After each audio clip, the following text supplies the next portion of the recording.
What really happens if you ignore your air filter? Hey, I'm Miranda, and this is Simply Filters, where we keep it simple so your air stays clean. If you've ever skipped an oil change, you know how things slowly get worse, and then suddenly, really bad. Same with air filters.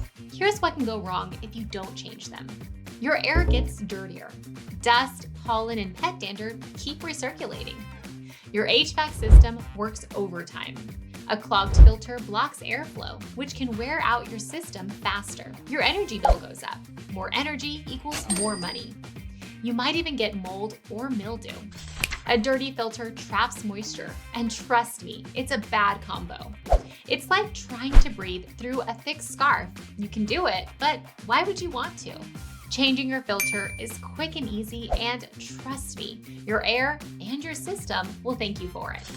I'm Miranda, and I'll see you in the next video right here at Simply Filters.